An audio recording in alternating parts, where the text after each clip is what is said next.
So on Tuesday, we talked about classification. Classification is the second fundamental task besides regression. And so what is classification about? We take a set of samples, xn and yn.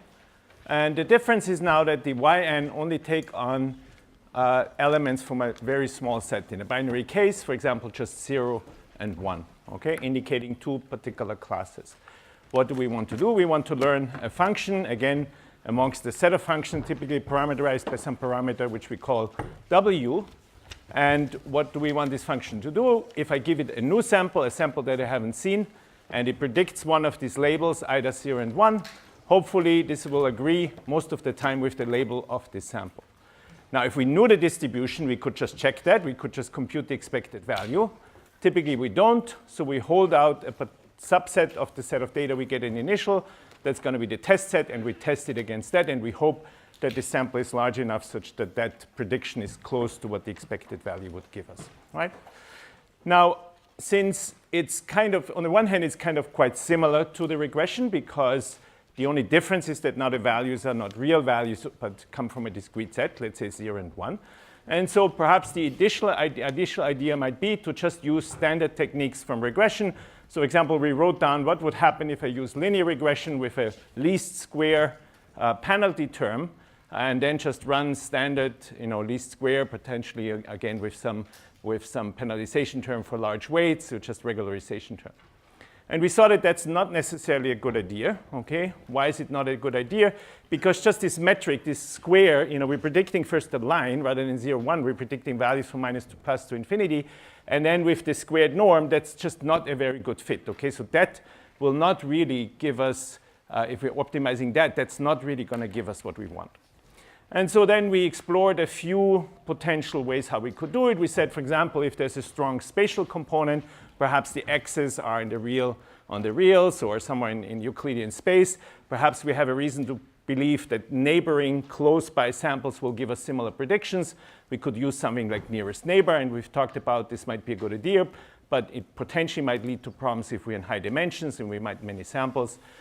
We talked about what is if we restrict ourselves to classifiers that are defined by hyperplanes.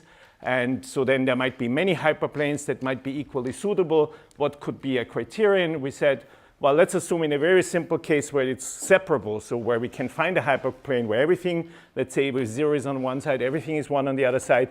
Of all the hyperplanes that might have this property, perhaps we should pick one that has the highest margin. So meaning if we wiggle things a little bit, it's still going to be with high probability good. Okay, and that will lead to what's called support vector machines. And then finally, we talked about what is if we actually knew the distribution. And in this case, if we knew the distribution, so that's just a thought experiment, not something that we can ever do, but if we knew the distribution, then we actually would know what the optimum thing is. So this just led us to the notion of a posterior estimate. So given I have the data, what should then be the optimum prediction that I have, that I could make?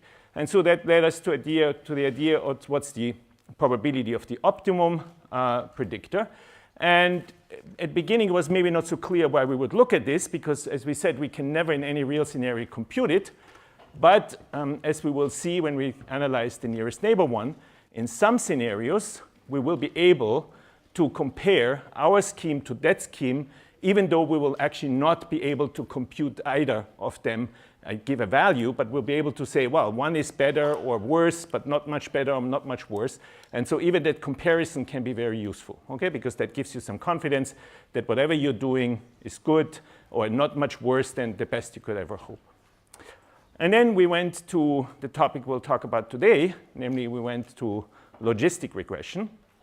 And so the logistic regression, we started out rectifying one of the problems, and the one problem was the prediction of a linear classifier, right? So if I give you a linear classifier, and that's in n dimension, and I give you a sample, and I compute the inner product, and I just compute some linear function, then this, can be plus, could go between plus and minus infinity.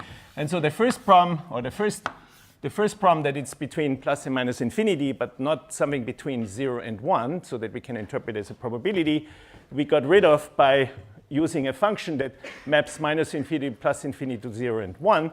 And out of the many ones that you could pick, a very natural one is the logistic function.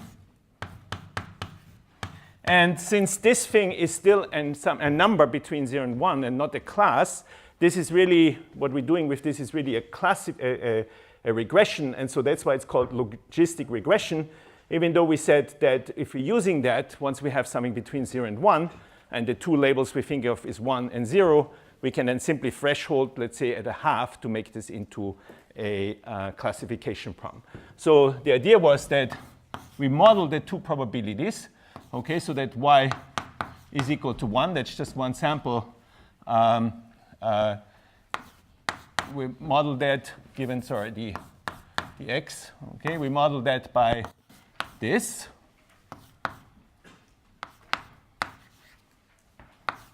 And we model then the probability that it's 0, of course, by 1 minus. And just remind you that in general, there was still a constant term in there. But we said that in order to simplify notation, we assume that if we have to, we augment this vector, the feature vector x, so that it always contains the constant term itself. And so then we have simply one larger, the dimension is simply one larger, and then we don't have to write the constant term separately. Okay, we can just do this by multiplying with a w in that component. Okay, so now this is simply a model. We assume that the probability for this, to being either 0, the label 0 or 1, follows this. And since it's the probability, if we then want to make a prediction, okay, so if we actually want to now do the classification, then we simply quantize the probability, right? So simply, if the probability is bigger than a half, probability of being 1, then we simply say it's 1. If the probability that it's 1 is less than a half, we map it to 0. Okay, so that's very natural. Good. So now the next step is assuming, this is just a model, may be good, may not be good. So, but assuming we have that as our classification scheme, how, given now we have some data, so given IID data S, that's the training set, and it's xn, yn. Okay, n is 1 to n. So given that we have this, now how can we use this now to train? Okay, what does train mean? We want to, of course, learn, okay, the only parameter we have in here, we want to learn this vector w, right? So how do we learn this vector w in this function? And so if you go back to the regression problem, least squares, right, where we had written down the formula, the y minus the xt times w squared, the sum plus maybe the regularization term, there were basically two ways to think about it, okay? So one of the ways is I'm just writing down that cost function, and now I'm trying to find the w that minimizes things, right? And that led to an explicit formula. The other way was a probabilistic interpretation, right? So if you look back, at some point, what you did is that there was for the least squares, so to get to the cost function for least squares, which was something like this,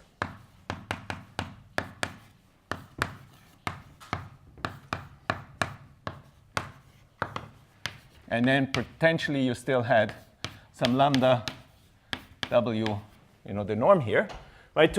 So let's first concentrate on the first term. To get this, either that we simply set out and say that's what we want. We want the w such that the predictions in that sense, in average, are good in the square sense, right? And so we could then simply minimize here over all w. But there was also a probabilistic. So this is simply an optimize, at this point, we're simply thinking of some optimization, and we're setting up this cost function ourselves. But there was also a probabilistic setup. that led to exactly the same problem and then to exactly the same solution, right? And the probabilistic setup was that, well, perhaps if I assume that I have actually a model, so this is an assumption, may or may not be true. So if I assume that my actual data comes from something where I have x t times some w star, which I don't know, okay, some vector here, plus some noise, and this is Gaussian noise,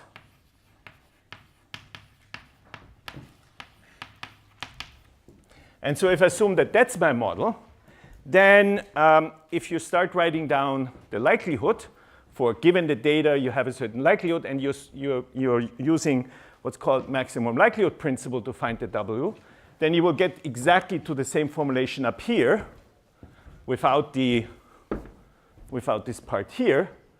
And if in addition you know a prior on the data, you know a prior on the weights, and you assume the prior is also Gaussian, so the prior on these things here with something that relates to the thing, and you're using what's called the maximum the maximum posteriori condition, then you get exactly this thing here, okay, together with this prior here.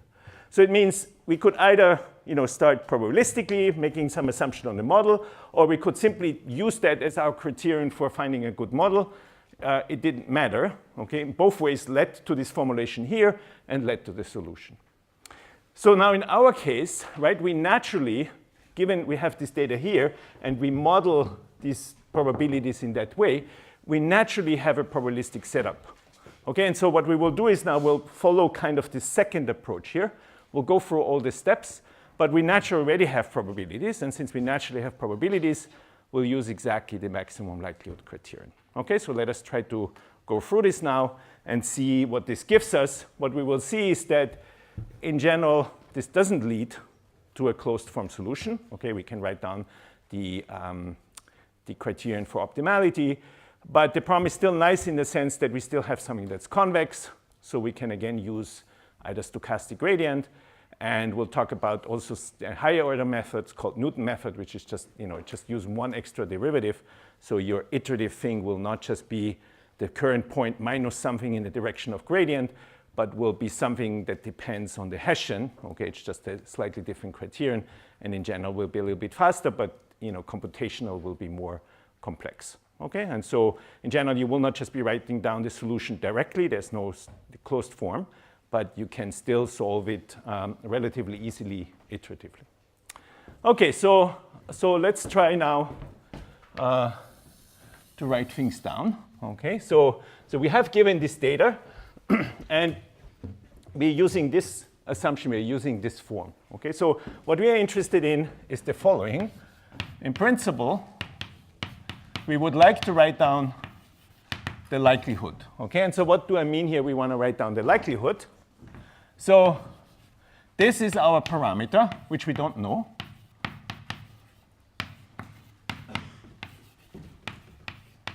And which we want to estimate. And y and x is the data. And when I write here y and x, this is already I'm not going to always do it, this is the whole data. So all the couples y, n, x, n, I'm just going to summarize here. Sometimes I'm going to write it explicitly if we need to do calculations. And once in a while, I'm just going to write down the whole matrix here. Okay, in the notes, it's a little bit easier to see because you have boldface versus regular. So what is the basic principle? Well, what we should compute is what's the probability that we see this data, okay, given that there was a particular parameter w which we don't know, right? So we would write to what is y and x, given that a certain parameter w, right? And then the idea is, right, would be if we can do that, the idea would then be, well, how about we choose that parameter, okay, which maximizes this likelihood here, right? So of all the parameters, we don't know which one is actually the correct one, but of all the parameters there are, why don't we choose that one that makes having seen what we have seen the most likely, okay? Now, it's not 100% clear a priori why that is a principled approach. Why, what is the relationship to the actual thing? Why is that a good thing to do? Now, we'll talk about it a little bit later, but not too much. It turns out that if this data actually came from a model like this with some parameter W star, and you got many W's, many samples, and you would have used this maximum likelihood criterion, then this estimator, okay, what we'll get is after all an estimate for, we get here an estimate for the W, okay, which one is the correct W, then this W is consistent. And what this means is that if I have enough samples, okay, I get many, many samples, then this estimate will actually converge to the true value. Okay, so that's the justification why that is a good thing to do. Makes sense? So yes, if we assume that the data came from such a model, was really sampled according to this, this may or may not be true. And if I get many samples, and if I do now what we're doing, we're optimizing, we're picking that W, we're estimating, we're learning that W, which maximizes this likelihood here, and we get more and more data, then this W will converge to the actual W that was used in the model. Yes? Shouldn't it be the probability of Y given X and W? We'll get in a second, okay? Okay, so that is really the maximum likelihood. In the notes I put in the end an explanation, and let's do this right now, okay? It's an excellent question. So when you look in the notes, at first, what we really derive, what you really have, the whole observation is really both of them, okay? So really, what you should do is this, okay? Now, what you're saying is, and in the notes, if you first look at it, indeed, you will see that what's first written down is like this, okay? And so what we'll see in a second right now, let's do this right now, the two are the same. Okay, so it doesn't actually make any difference, but I find it a little bit cleaner to start out. It's this is the unknown parameter, this is your observation. So that really should be what you're writing. So why are the two the same? Because if I'm looking at P of Y and X given W, right, then I can just use the chain rule. This P of X given W and P of Y given X and W, right? So I'm just expanding things out. But now look at this, right? Now, what is our, in general, our model? Okay, I have some, I get some data is generated in some way, which we have no idea how, right? And this data is generated, perhaps you first generate X and then you generate Y, right? And now you're trying to estimate something. This data X has nothing to do with the parameter W that I'm simply putting into my model. Okay, this parameter W, I have the data just because I'm now turning at the end the W and saying, is it this W or is it that W? That doesn't change anything about the actual generation of the data, right? So this means this thing here does not actually depend on the W, right? So it's the same as this. But now this P of X does not depend on the W at all. It's just some constant that I have in here, okay, depending on what the distribution of X and Y is. Okay, it's some unknown distribution. So if I'm now optimizing here, I look, for example, for the argmax over the W here, right? And I also have here the argmax. Then this thing here is just a constant with respect to this, right? So it doesn't matter what I have in here. So this is exactly the same as that. Okay, so we might as well just think about this quantity here. And so this is, of course, nice because this is exactly, of course, the thing that we have in here. Okay, so here I guess I could have written here also the X and the W if I want to make it explicit, because it depends, of course, on both here, right? And so these are exactly the terms that I have in here, right? So that's quite convenient. Okay, so now let us write down the this distribution here, right? So maybe let's go to another board.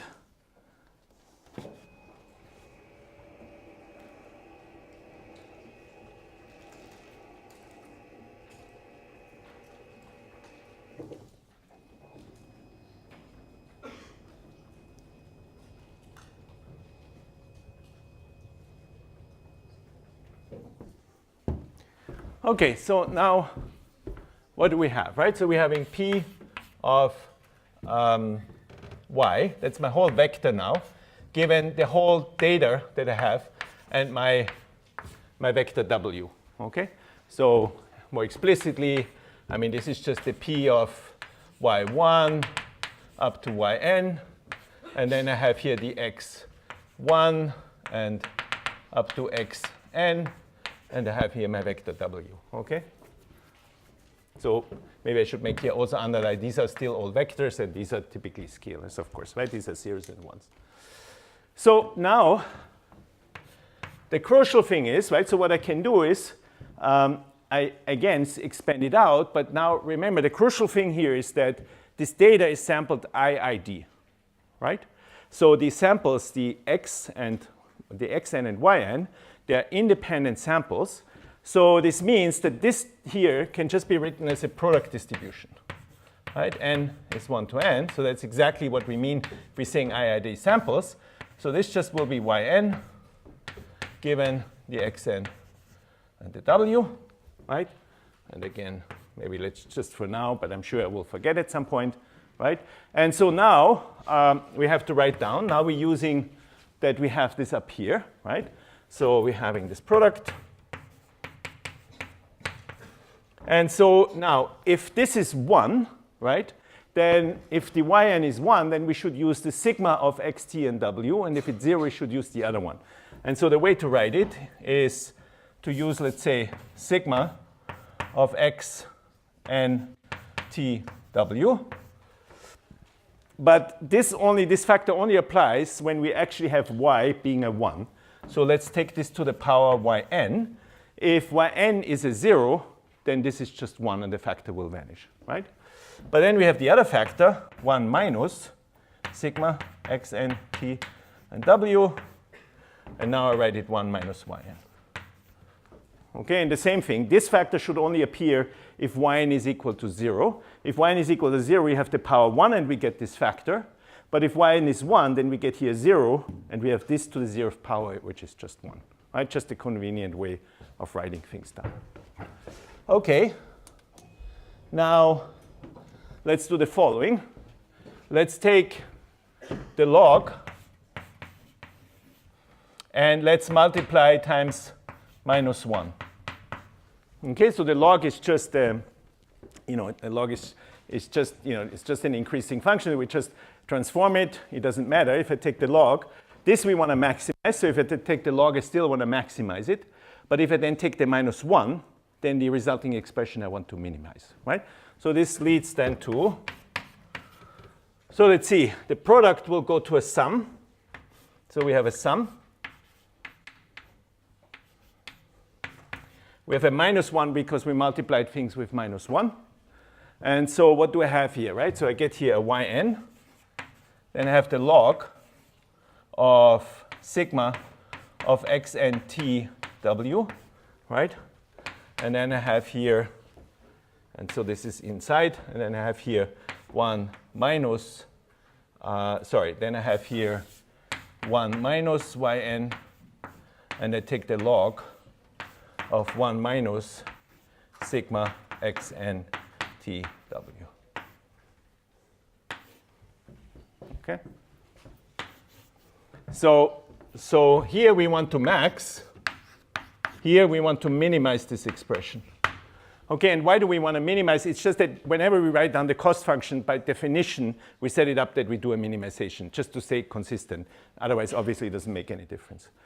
Okay, so this means our cost function, let's write it down already like this, is what? Is the sum. Okay, and so what do we have? We have twice the yn, and then we still have here the log. Okay, so we have here a minus still, and then we have the log of 1 minus sigma of xn tw, and then we're having plus the yn, and so now I have this thing here minus, so this will be on top and this will be on bottom. So I have log of sigma x n t w 1 plus sigma x n t w. Okay, so that's it. Okay, everyone agrees so far? Right, so this is the cost function, and later on, what we want to do is we want to minimize. So our task will be to do argmin of this, right? So this will correspond to the maximum likelihood method.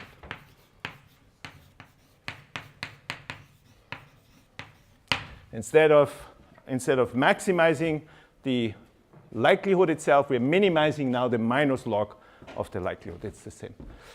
Okay, so let's clean this up still a little bit. Okay, so remember, sigma of z is e to the z or 1 of e to the z, right? Now, what is then 1 minus sigma of c, right? So 1 minus is then 1 plus e to the z minus e to the z over 1 plus e to the z, right? So just bring in the same thing, cancel. So it's 1 over 1 plus e to the z. So this means this is minus, and then we're having here the log of, and so we have 1 over, and so I guess there should be, I guess we bring the minus inside, and we get 1 plus e to the c. Okay. And then we have plus yn. And so the claim is that this, okay, so there should not be a c. Now we need to put the argument again in there, x n t w.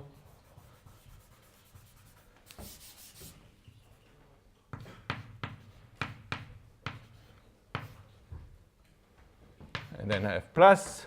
So I have plus, but I get a minus from here. So I have minus y n. And so now the question is, what is the argument of this thing here, right?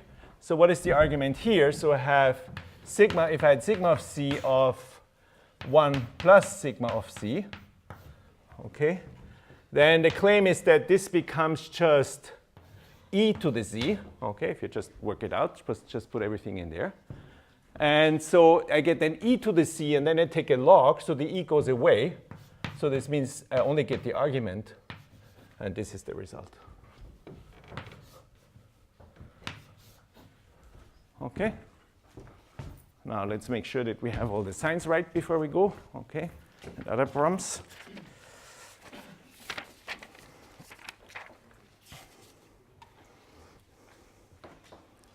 Okay, looks promising.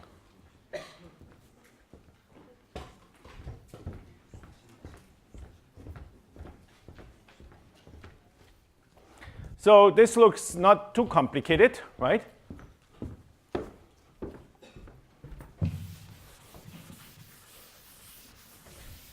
And so as we said, our task will be exactly to do the maximum likelihood. Estimate will be argmin of all w of L of w, where this L of w is this, right? So that's what we have to minimize. Yes, please. Is the log on the expression on top, the second log? Here or here? There? Yeah. In the denominator, it's 1 plus sigma. Is that this? Shouldn't it be 1 minus sigma? It should be exactly whatever is written here. You might be absolutely right. And so thank you very much. And so, since I knew already what the result should be, I wrote it down. So this was also wrong, right? So there should be sigma over 1 minus sigma is e to the c. Okay, thank you very much. Good. Okay, so now let's see, right? So let's first check the following. Let's first check whether or not this problem is nice. And so the claim is that at least it's nice because the cost function here that we're trying to minimize is convex. Okay, so that's at least not too bad. Now, it could, of course, still cause us computational problems, but at least this is nice. And so let's look at a proof. So what we're saying is that it's convex in this W, right? So convex in W, of course. So any idea how we could approach that?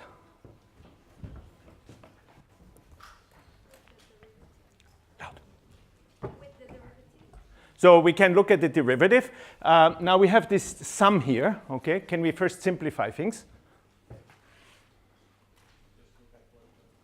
Okay, so when you have a sum, right, you learned also one of the, there are quite a few simplifications. If you have a function which is a positive weighted sum of convex functions, then it's also convex, right? Or if you're thinking of concave. So if we could show that each term in here was convex, right? Then we would be fine. So if each of these terms is convex in W, we are doing okay, right? And then we, of course, we could now check it by looking at the second derivative. Actually, we will do it in a second. But, just to get a little bit some practice, we learned a few other rules. But, so we can use, so now we're just looking at one of these terms, right? So now we're just checking, is this thing here convex as a function of W? Again, this is the sum of two terms. What do these two terms look like? The second term is just a linear function. A linear function is convex and concave, okay? And the first term is just this and has a positive thing here. So it's again a sum of two terms, right? It's a sum of two terms. This is convex. So this we already find. So if we could prove that this is convex, we'll be doing okay, right? And so now the only thing, so the first is sum of convex functions. And sum here, I mean positive sum, right? Convex. And so then the only thing to check is if the log, if something of the form log 1 plus e to the x, I leave out the n now, xw, is that convex? Now, this is again has a nice form.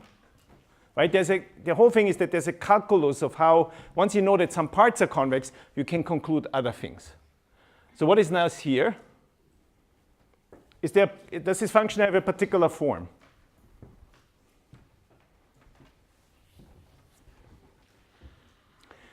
It's concave.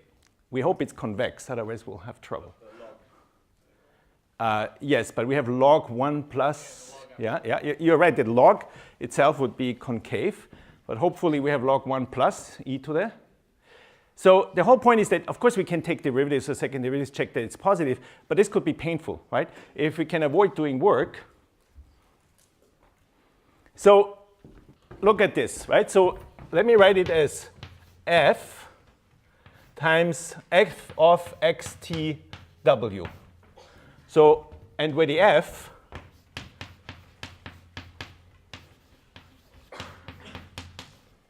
is this function here, right? So it's a composition of a linear function with this other function.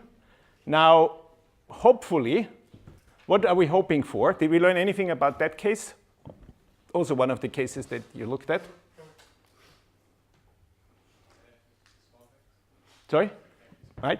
So if you take a composition of a linear function with a convex function, then it's also convex. Okay, so again, it's not very hard to prove. You really, the easiest way to prove it is exactly with the lambda definition. Lambda of whatever, f of at one point plus lambda of one minus lambda of the other point, smaller equal blah blah. Okay, if you do this here, you will see immediately that if this function f here was convex, then the composition, assuming that the inner part is linear, is a linear function w, would be a convex function. So the only thing left to do is to check if this function is convex, and so it just turns out that if I'm taking the derivative, this turns out to be just again the logistic function. And what is the derivative of the logistic function?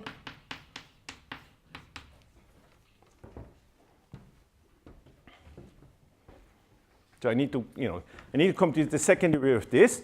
The first derivative is just a logistic function, right? Why? Because taking the derivative of the log, I get 1 over this times the inner derivative, and the inner derivative is e to the z. So you get e to the z over 1 plus e to the z. That's exactly the sigma of c. And the derivative of sigma of c, right? So if you do the computation,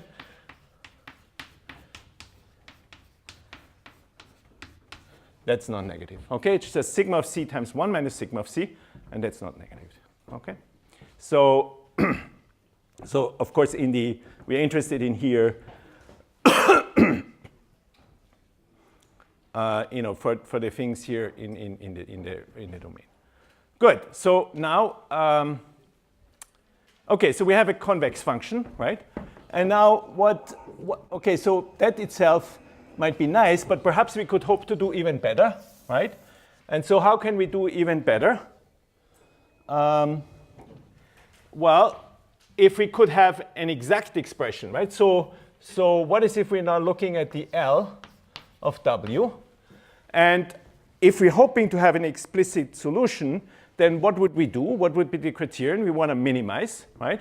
So clearly, the condition would be that the minimum would have to be at a stationary point, right? And so let's try to just take the derivative here and see, so we'll get the conditions for optimality as exactly in the same way as we have done this for the least squares. And if we're lucky, then this leads to an equation that can be solved directly, and we'll just then have to verify that it's a minimum, not a maximum, and then, or a stationary, just a saddle point, and we would have the solution. Okay, so we're going to write this down. We'll see that this gives us a nice expression, but unfortunately, it's not an expression that we can solve. Okay, so we'll get the condition for where this minimum occurs, but it's not something that we can then explicitly resolve or revert, and so we'll have to resort then to iterative techniques. And once we resort to iterative techniques, then it's fairly clear, right? What would you have to do? We'll just use either stochastic gradient descent, which after all will just go that we pick a value here. We already know it's convex, so it should work. We pick a value, and then we update it by going a little in the direction of the gradient, and we'll continue, and we should converge, right? So that will be the idea. Good, so let's compute this. So again, since this is a sum,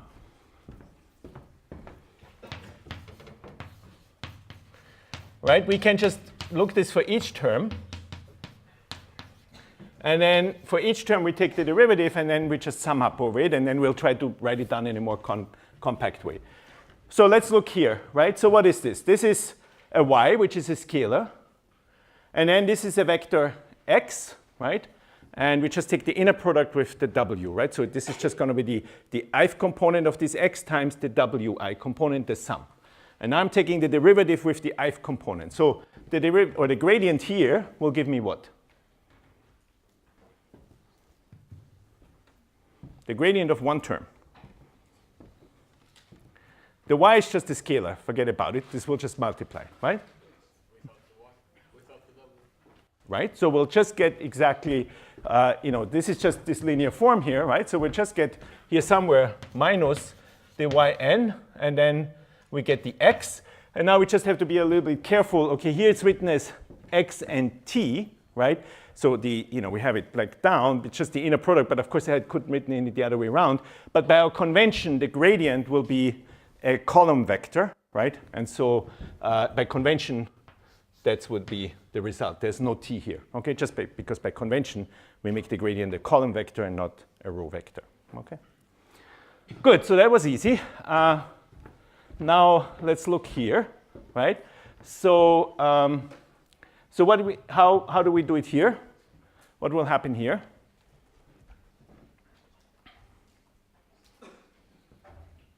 If I take the derivative of this, so we have first the function outside, the log 1 plus something, right? So if this was a scalar, and I took the derivative with respect to the scalar, what would I get? I get a sigmoid, right? Because we said that this function here, taking the derivative with respect to that component, will be the sigmoid, right? So this means at some point, so I'll get the sigmoid exactly of whatever the thing in here is, right? So I have x and tw, right? And now we still have the inner derivative. And what is the inner derivative? It's again just the inner product of the x with the w, right?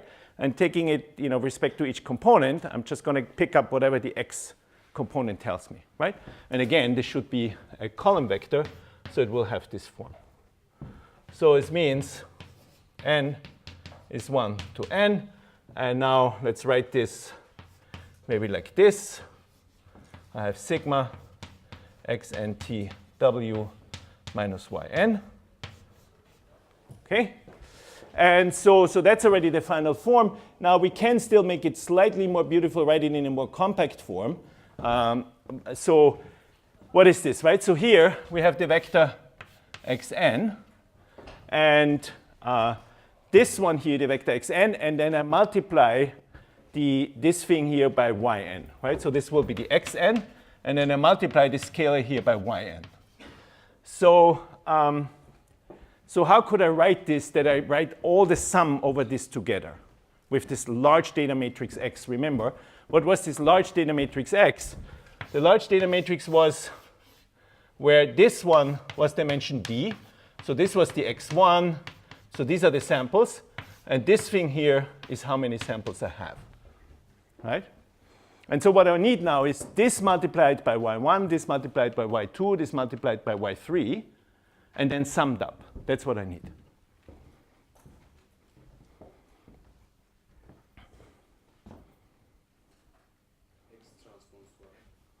Okay, so I can write this whole thing down as X transpose. So this is now this matrix turned around, right? So this is now the matrix that looks like this, where this is X1, X2, etc. And now I have here my Y, Y1, etc. And now if I multiply this out, right, then I will multiply this out with this, which is exactly the first term, and this and with this, etc. So I get here this, and then have here the vector y. Okay, so this is now this large, huge data matrix. And now we still have to do the same thing for the sigma, right? So this is exactly the same as this, except I wrap a function around, but again, by our convention, right? So we can apply a function to a whole vector component-wise, right? So all I want now is something that gives me in the ith component, this with, or in the nth component this. So how do we write that? So again, I need a data matrix. So let me just try, and then, okay, so I guess we just get this. So again, this is the whole matrix here, right? So the whole data matrix here. And remember, the data matrix is n high, right? And then now we multiply this by the W, right? So if I multiply here and I have this data matrix, then this applies the first row, and the first row will give me exactly this with n is equal to 1, and this will be the first component, and then by our convention, this whole thing will be a vector of height n, and now if I'm writing sigma applied to a vector, I just mean apply the sigma component-wise. Okay, this is exactly what we did also for for the least squares. We used expressions exactly like this. Okay, so in principle, if I want to do now argmin, I should try to solve this, right? I should try to say this is 0, and now I should try to solve this for the W. This I know, this I know, this I know, the function I know. Now, what is the W that minimizes this expression, right? But if I set this to 0, there's no explicit way to solving it. In least squares we had, right? And so we'll have to come up now with iterative methods. We'll take a break, and then with fresh energy, we'll do iterative methods, okay?